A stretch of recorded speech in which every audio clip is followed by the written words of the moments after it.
Hello, welcome to the Jacksonville Planning Advisory Board meeting for Monday, April 10th. I'd like to call this meeting to order. And with that, Grace, would you lead us in the pledge? Yes. I pledge of allegiance to the flag Of the United States of America and to the republic for which it stands, one nation, under God, indivisible, with liberty and justice for all. Dr. Lazan? Yes, all right.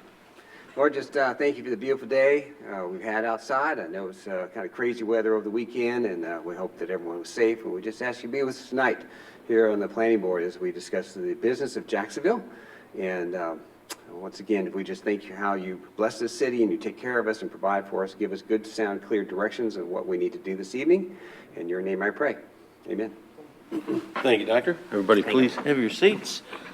We have an agenda in front of us. Being that we're a little light on folks, we do have a quorum, but we are a little light. Do I hear any motions to amend the agenda? Make a motion to amend the agenda. And to table number 2 until next month when other members can join us. very good. We have a motion on the table to amend the agenda to wait until next month to discuss the overview of the Jacksonville Unified Development. I second that. We have a second by Dr. Lazan. All in favor, signify by raising your right hand. That's 4. Okay, we'll table number 2. So with that, with the amended agenda, can I get a motion to accept the agenda that we have? So moved. So moved, Dr. Lazan. Second? Second. Nick, thanks. All in favor of accepting the agenda with the modification, say aye. Aye. Aye. And any opposed? Good. All right. Our minutes from last meeting, I hope you've had a chance to review them. That was our meeting in January. It's hard to believe we haven't met since then. Been a while. Yep. So I would entertain a motion to accept the minutes as presented. So moved. We have a motion to accept the minutes. Grace, second. Let's see, all in favor of accepting the minutes from the January 9th meeting, signify by saying aye. Aye. Aye. Any opposed? Very good. All right. And the city council update would normally be our Councilman Logan Sosa. Ryan, are you going to take that for him tonight? Yes, Mr. Chairman. Councilman Sosa had prior engagements, so he regretfully sends his regards on being here tonight and asks that I read the report on his behalf. So we have to go back a few months. January 17th, 2023, City Council approved the following 2 items. The first one was the rezoning of 3 parcels on Richlands Highway from residential multifamily low density to quarter commercial. There's a house and I think a vacant lot that's immediately across the street from the Murphy gas station and on the opposite corner from where the Tractor Supply and Little Caesars and IHOP is located. And then the second item that was approved was the amendments to Article 5.2, which is the landscaping standards of the Jacksonville Unified Development Ordinance. That eliminated the stormwater device fencing requirements. So, we've already used at least half a dozen times. really? Yes. So we've already used that 6 times or so since that change has occurred, so. Very good. And that's all the report on behalf of the councilman. Thanks, Ryan. Thank you. With that, there is no old business that I'm aware of. So Jeremy, take it away for type 3 site plan and special use permit.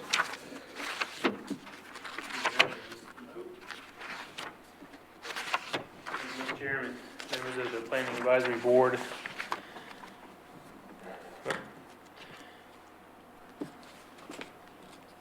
It's not working, so media will slide to my slide starting for agenda item 1.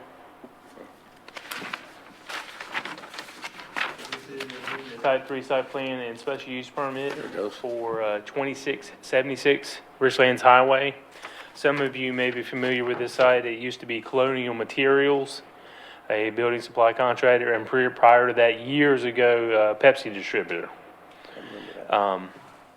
Currently, it is proposed by Cross Development, has submitted an application for a special use permit along with the type 3 site plan for Caliber Collision, Auto Body, and Paint Repair.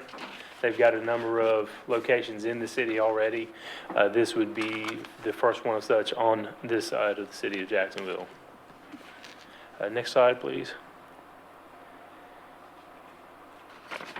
This property is currently zoned corridor commercial, as are the properties across the street, which are corridor commercial undeveloped. And to the south and to the west are properties also zoned corridor commercial, home to the Freedom Village Shopping Center, Murphy Express, Castrol Oil, the H&M Car Wash, and then the stormwater ponds for Freedom Village. You'll note the hashed area to the right, or to the left of your screen. That is the Flight Path Overlay District. Small portion of this property is in it. Typically, only those types of businesses or uses that have large congregating people or schools or whatnot that fall within that district also require a special use permit. However, that's not what triggers this project. Auto body and paint is actually a required special use in the corridor commercial. We have reviewed several of these over the years I've been with the city. So that's why this case is in front of you. Before you on the screen is the site plan. They are not proposing to do any additions. However, they are going to be resurfacing the driveway. Per DOT requirements, they will be shutting down one of these driveways on their location and extending the sidewalks across the site that will connect to the Castrol Oil next door. And they are also adding an additional storage area for vehicles that are either been services rendered or awaiting their services. If you're familiar with Gerber or Caliber, usually vehicles are dropped off overnight or by customers, and they wait in line. From what I understand, is a high demand business right now. City staff is recommending approval of this request with findings of fact A through J being found in the affirmative, and conditioned with that approval, addressing the outstanding TRC comments that are found on Exhibit E. And I'll be happy to answer any questions that the board may have. Jeremy, just give the board a quick overview on why a body shop, body repair and automotive repair, what These triggers type that? of facilities, they do have a noise factor, but the bigger factor that zoning takes into account is the chemical storage and the exhaust. They do have special facilities in there for painting, and it's the chemicals, and not typical of just an automobile service, quick lube, or a tire changing place. They have those types of uses are a little bit more concentrated, or when I say uses, the impact of sound, noise, chemicals, and they tend to have a higher concentration of vehicles. They have a larger storage area than most of your other auto salvage, or not auto salvage, but auto repair, oil change, or tire places in the city of Jacksonville. Any concerns from the adjacent property owners? Adjacent property owners' notices will go out prior to their to the city council meeting in May.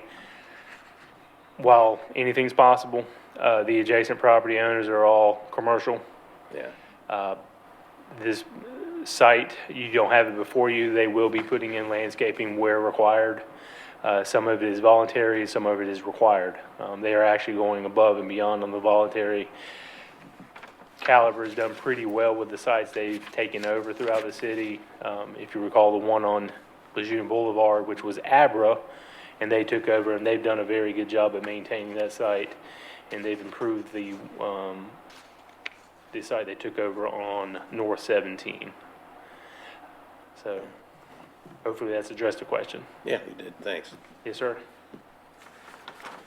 The rest of the planning board have anything they'd like to ask or add or comment on? I'd like to make a motion. Sir, make your motion. All right, we recommend that we go ahead and approve this request based on findings of fact A through G, because they're found in the affirmative, and also as long as they address the conditions of the outstanding comments before on the final plan to be approved. Okay. We have a motion, and we have a second from Grace to accept the staff recommendation to approve. So I'd ask for all in favor, say aye. Aye. Any opposed? So we have it. For clarity's sake, I would add that they have addressed a number of these TRC comments, but because of timing and trying to get the agenda out to you to keep their development timeline going forward, this is something that we do from time to time, is recommend approval based on conditions, especially when they're minor comments that can easily be addressed with a revision or two. There are some departments that still haven't finished their review. It's very likely when this gets to council in May, there will not be a condition if they've addressed them all, but just wanting to let the board know. Yeah, thank you. Thanks, Chairman. Well done. Let's see, since item number 2 has been deleted with our amended agenda, Ryan, do you have anything that you'd like to share with the board? Yeah, I'll talk about number 2 for just a minute. You know, in 2007, I believe it was, City Council commissioned a consultant to begin revising the old zoning and subdivision ordinance, and that went through a 7-year period of review and design, and that led to the adoption of the Unified Development Ordinance in April of 2014. And it went into effect immediately for those that wanted to, but then it became the law definitively on July 1 of 2014. So there was like 2 or 3 months there that you had your choice. Do you go down using the new code, or do you continue under the previous code? So it's been 9 years now that Jeremy and I have been applying that code. And over that period of time, there's been, I think there's 47 amendments that have occurred. And that's about 5.5 a year. And sometimes it's revisions that Jeremy and I come up with based on our application of the Unified Development Ordinance. Sometimes it's a surveyor or engineer or land developer or citizen request that the code be amended. And we just wanted to kind of take this time, which we will do moving forward, which, you know, hopefully we wanted to have all the board members to participate in the discussion, because there are regulations that go into, you know, site plan review and subdivision review, sign standards. And there may be some things there that periodically we look at things, but the board hasn't necessarily been, you know, able to kind of give us a whole lot of information. So we want to kind of do an overview for the board, and then there may be things that you want to see addressed one way or the other. You know, that's too challenging, or that doesn't go far enough. So we just kind of want to go over this, give you an opportunity. And it's also going to kind of serve as, you know, where a citizen that may watch, or if a citizen asks questions, say, well, it's interesting, if you go to this planning board meeting, you know, we kind of do an overview of the code and the sections. So we think it could be beneficial for, you know, from multiple fronts. So we look forward to kind of going on that with you. That'll be something to where I may stand at the podium to do the presentation, but Jeremy is going to be very much involved with the discussion, because I may forget something, or he may think of something that he wants to kind of mention that's relevant. And we want to kind of go through that and give the board opportunity as we go through that for questions and answers as we go along. And if it takes us, you know, 2 meetings or 3 meetings, so be it. It's 9 articles, and some we may go through quicker than others, but we look forward to kind of going over that with the board and Thanks. and give everybody the opportunity to kind of understand it, and then also, you know, raise questions, concerns, and you may steer us to kind of look at some things that maybe we haven't thought about, that as a citizen and as a board member, you know, you would like to see kind of addressed. So Fair enough. look forward to going that over with the board next month, hopefully. Yeah. Thanks, Ryan. Anything else for us? That's all that I have. Thank you Very good. Well, for your service. Before we move to adjourn, I'd like to thank Ryan and Jeremy for all of your expert insights and advice, and then certainly my fellow folks up here on the Jacksonville Advisory Planning Board that we, we're volunteers and we work without passion or prejudice to try and facilitate what the city's business. So happy to do it. With that, I'll make a motion. motion to adjourn. All in favor? Say aye. Aye.